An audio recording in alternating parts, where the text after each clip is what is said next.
Right off Ygnacio Valley Road lies the Shadelands Ranch Historical Museum.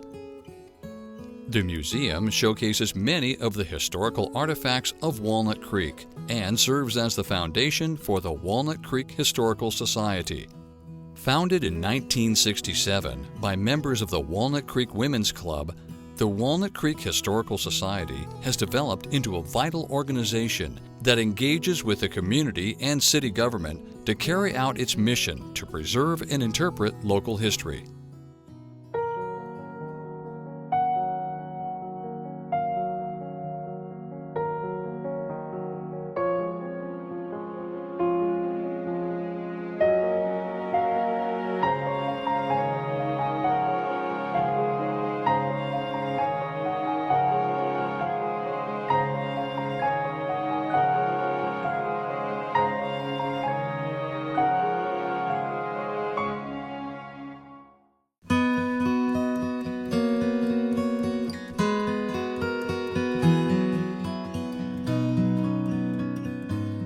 The Shadelands Ranch Museum House was built by Mr. Hiram Penniman.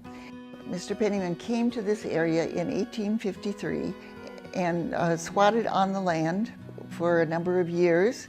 He eventually built this house. This is the last house that was built on the Shadelands property. Not the first, but the last. And it was constructed in 1903. It's kind of interesting in that this is the only place that was built by a pioneer from 1853. This house then was constructed from 1902 to 1903.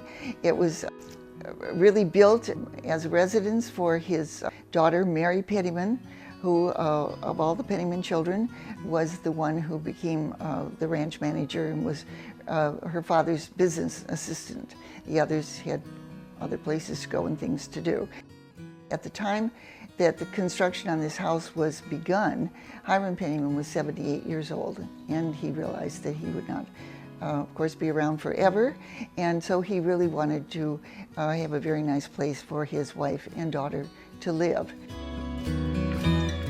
The cost of the house at the time it was built was $7,200, which seems like a bargain these days, and the total square footage of the house is 3,440 square feet.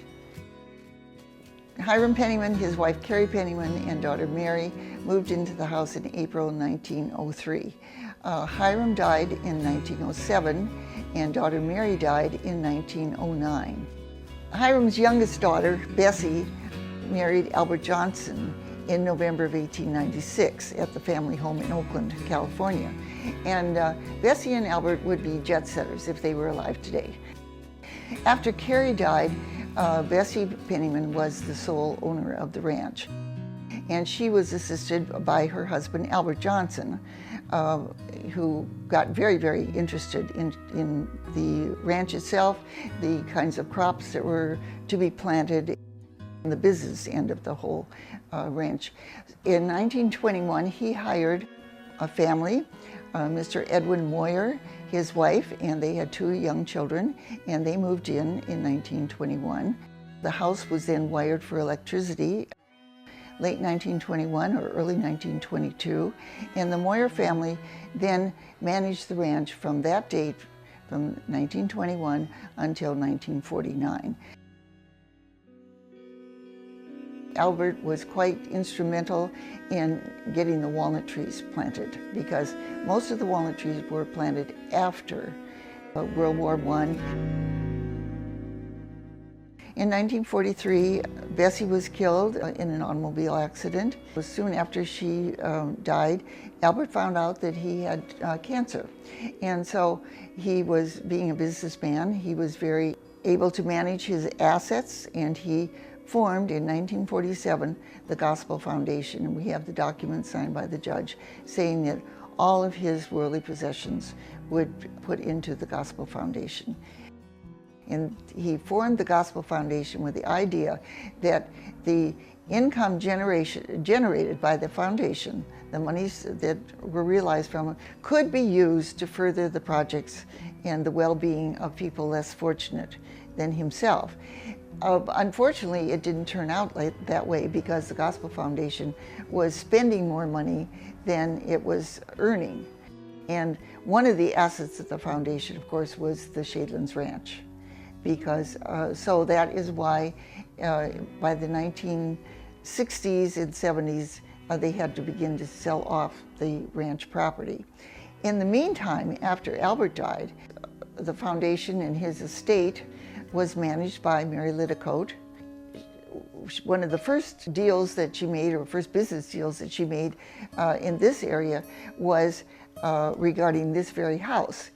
It was an agreement with the Mount Diablo School District and the Cerebral Palsy organization here in Contra Costa County to provide schooling for children with cerebral palsy.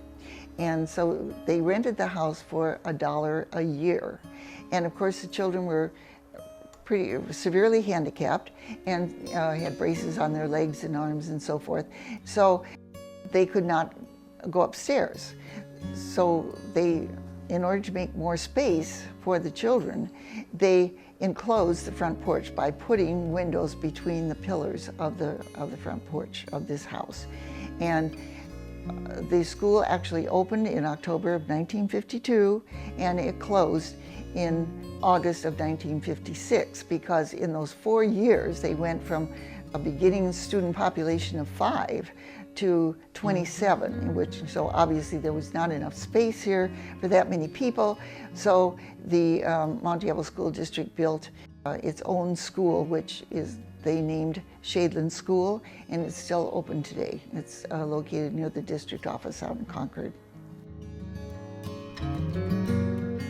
After the school closed in 1956, the house was empty for many years.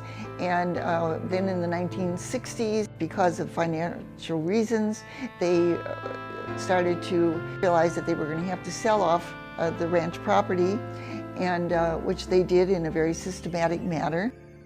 Got closer to 1970, there was a lot of controversy about the house itself, what was going to happen to the house.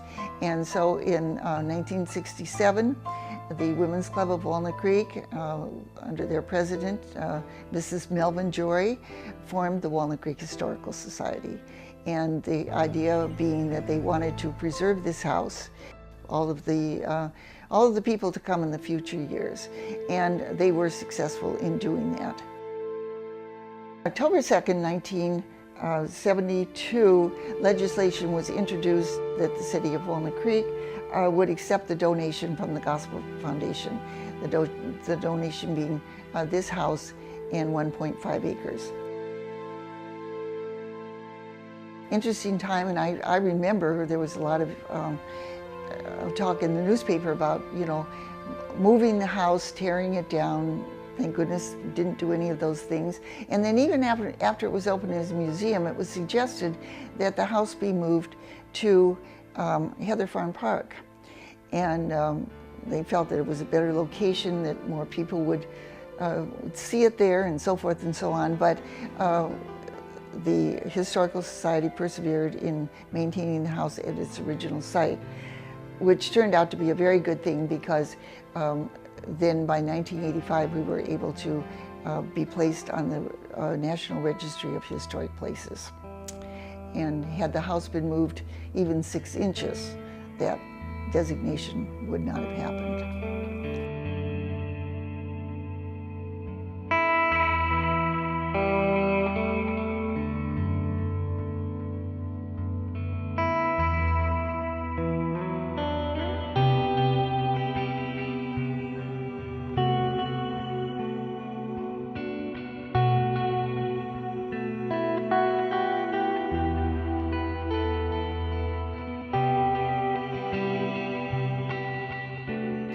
The volunteers found in the basement some very interesting drawings that, you know, they weren't quite sure, but as it turned out, they were drawings that Frank Lloyd Wright had done for Albert Johnson, drawings of a proposed insurance building that was to be built in Chicago in the late 1920s.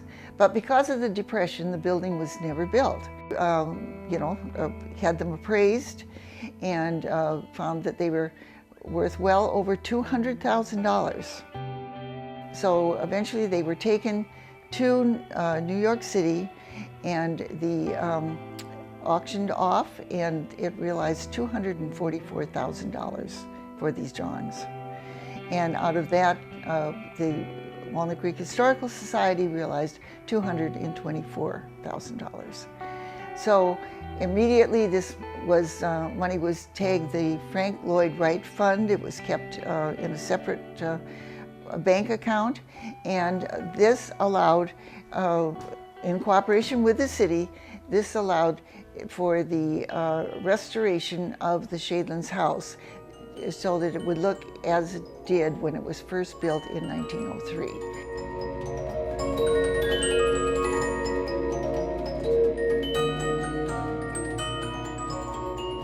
So that when you walk in the house today, it really does look like you are walking into the house in April of 1903, like when you were moving in. And also we're so very, very fortunate that much of the furniture actually belonged to the Pennyman family.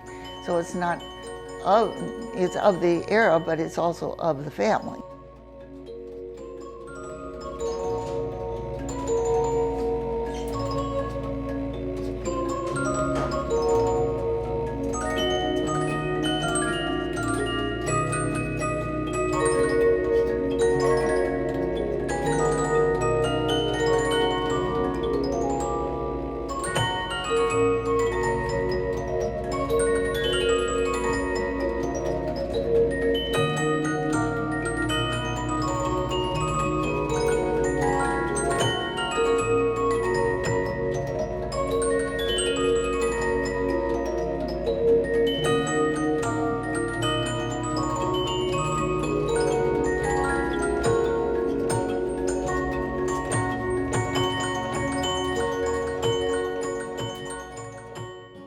The Walnut Creek Historical Society is a totally volunteer organization, and volunteers have been part of loving care for this house since May of 1973. They formed an auxiliary at that time, and they called themselves the Shady Ladies, and they actually got some garments from the tomato canning plant that was located where Target is located now. And these ladies worked really, really hard. And when I first was a docent here, I actually met some of them that talked about how they carried in the dishes from the barn, how they washed the dishes, put them in the cabinets, and so forth. So it's a wonderful place to be, to volunteer. It really is wonderful. We are like a family, and we have all kinds of interesting jobs, if you want to call them that, volunteer jobs. Some are on an ongoing basis year-round. Some are just for special events, such as the antique shows and our holiday fair at Christmas time. We have, of course, our wonderful corps of docents who are your guides when you come to visit the Shadelands Ranch Museum. Then we have our living history program, where the children in third grade that are attending Walnut Creek schools come and spend 5 hours living here as they would have lived in the year 1906. And that is a very popular, really enjoyable program. The children just love it. And what always tickles me about that is that the children, when you interview them and say, you know, what did you like best? They all like doing the chores the best. And I always said, well, I think I'll tell your mother that that was your favorite thing to do, because they probably don't do those at home.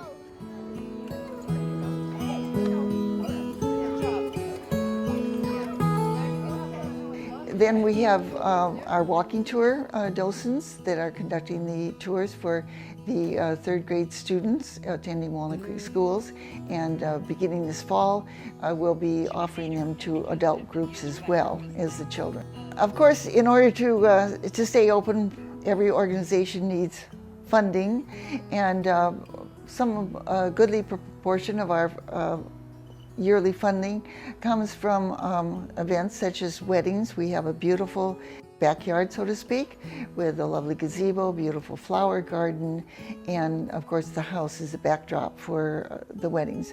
And those occur during the summer and early fall months, as they're not ever held in the house. It's always an outdoor ceremony. And also other groups. It's available for lunches, for dinners, for speakers. Anything that would be appropriate for an outdoor venue would, I think, find themselves in a very beautiful space here at the Shadelands Ranch Museum. Monies that are realized from these events, of course, is really an investment in your local Walnut Creek history and in keeping this beautiful house open to the public and to preserving the history of the city of Walnut Creek. I think we're just so very, very fortunate to have this partnership between the Walnut Creek Historical Society and the city of Walnut Creek, so that our citizens, not only from Walnut Creek but from the entire area, can enjoy this beautiful house.